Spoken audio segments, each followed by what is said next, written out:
Oggi è il primo anniversario dell'apertura del nostro Museo Nazionale dei Trasporti e questa è la sede di Taggia. Il Museo Nazionale dei Trasporti nasce a La Spezia e dov'è tuttora.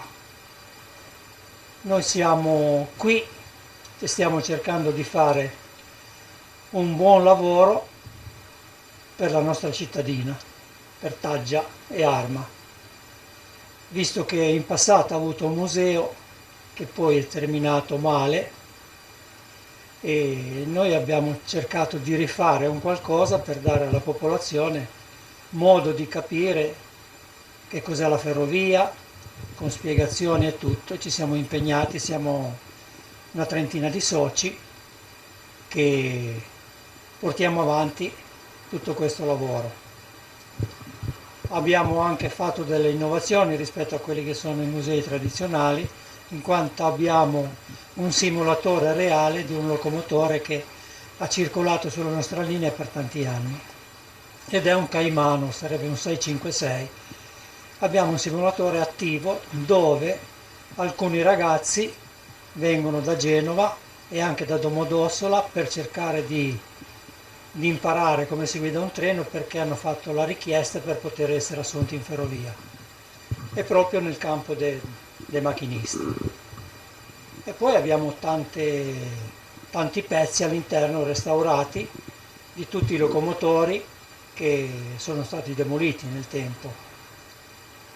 E quindi portiamo avanti questo lavoro sperando di poter crescere e di poter avere degli altri locali, in quanto abbiamo tanto materiale che non riusciamo ad esporlo proprio perché non abbiamo i locali sufficienti per poterlo fare.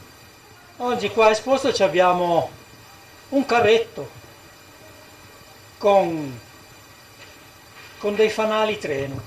Questo carretto veniva impiegato nella stazione di Ventimiglia e il lampista, così si chiamava l'addetto, che posizionava i fanali nella coda treno, sia quella italiana sia quello francese, quindi spesso il carretto portava sia i fanali italiani che quelli francesi, che sono un po' diversi dai nostri, comunque proiettano sempre una luce rossa. Naturalmente anche qua abbiamo dei fanali moderni e di quelli molto più antichi, perché quelli moderni sono come quello acceso, che è in materiale plastico, diciamo così, e quindi sono leggerissimi, ma quelli veri come questo, come il primo in basso, è veramente pesante. Anche per loro era un lavoro faticoso, quanto dovevano correre per la stazione da una parte all'altra, sistemando le code dei treni in modo esemplare.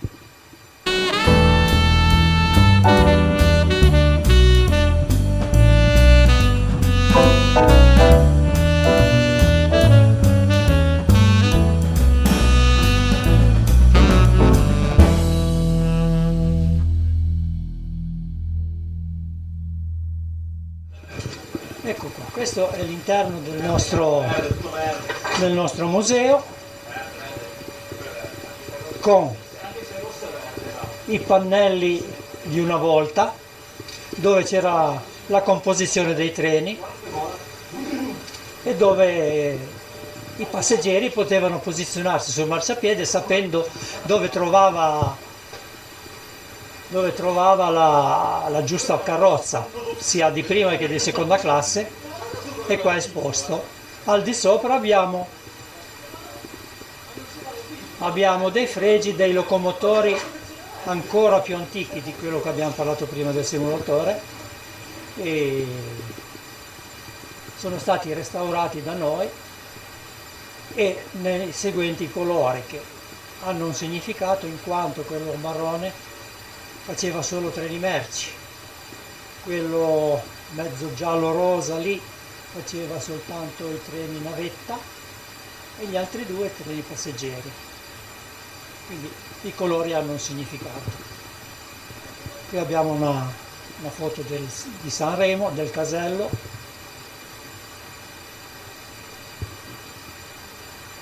Poi andando avanti abbiamo un signore che gentilmente ci ha portato praticamente il magazzino merci della stazione di Taggia ricostruiti perfettamente com'era, in scala perfetta. Qui abbiamo una bicicletta restaurata, che non abbiamo più purtroppo, che serviva agli operai quando andavano in linea, che non c'erano ancora i telefoni, e quindi andavano col carretto, e poi quando arrivavano nel punto dove dovevano operare staccavano dalle rotaie e lo mettevano nella scarpata, eseguivano il lavoro e poi rientravano in stazione pedalando. Qui abbiamo un rubinetto del freno di locomotori degli anni 50, 60, e qualcuno è stato in funzione fino a poco tempo fa, che si chiama 626, un rubinetto a 5 posizioni. Questo è un rubinetto che serviva alla scuola macchinisti, infatti ha le sue aperture per far vedere la canalizzazione dell'aria, come si spostavano le valvole e tutto quanto. Qui abbiamo un po' di reperti dei tempi passati. La chiave tripla, italiana e francese. Abbiamo le macchinette per forare i biglietti di una volta, quelli a cartoncino, che sicuramente vi ricordate, e poi altro materiale così. Qui abbiamo un segnale francese che ci è stato donato da quando hanno tolto il Parco Roia, e quindi questo invece è una vecchia foto, ed è Capoverde, il binario d'incrocio a Capoverde, che era stato costituito ai tempi quando c'era ancora la linea trifase, e quindi a quei tempi i treni andavano a 50 all'ora, e fare la tratta Arma-Sanremo era talmente lunga che i treni facevano ritardo, e quindi avevano creato questo punto d'incrocio a Capoverde. E questo è il primo Trans-Europa Express che ha circolato a Capoverde. Un signore anziano di Sanremo, in questo momento mi sfugge il nome, ha fatto questa foto magica e noi ce l'abbiamo. Poi di là abbiamo le targhe dei locomotori antichi e anche un po' meno, però sono tutti locomotori che sono stati demoliti, e quindi siamo riusciti ad ottenere le loro targhe, sia del costruttore sia della macchina, insomma. Di sotto abbiamo i berretti, a partire dal capostazione, dal capo gestione, a venire indietro, agli operai quando lavoravano d'estate col berretto di paglia, a quello del macchinista. Macchinista, quello giallo lì, quello è il berretto del macchinista. E poi ci sono varie cose. Abbiamo per esempio questa macchinetta che serviva, come ho detto prima, a timbrare i biglietti di una volta, quelli a cartoncino. Sì, si infilava lì e si stampigliava giorno, data e treno. Questa è vestita, quella invece è senza veste, che si vede il meccanismo. Qui sono i biglietti. Poi andando avanti, qui abbiamo una paletta diurna da capostazione e una notturna con la lampadina verde. Poi abbiamo un fischio di un locomotore, un rubinetto integro a 5 posizioni come abbiamo visto prima, che è quello della scuola. Abbiamo il fischio di una locomotiva da manovra, piccolo, ma c'è. Ecco, questa può sembrare insignificante, una trombetta, però era molto importante perché a quei tempi gli operai che lavoravano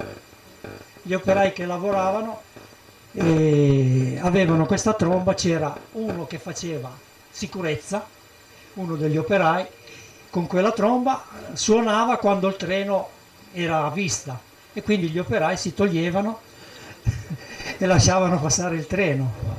Questo è molto importante. È molto importante perché serviva ai tempi, quando c'erano le locomotive a carbone, che avevano bisogno di rifornimento di acqua ad un certo punto della linea, dove c'erano queste colonne, c'era applicata tutto questo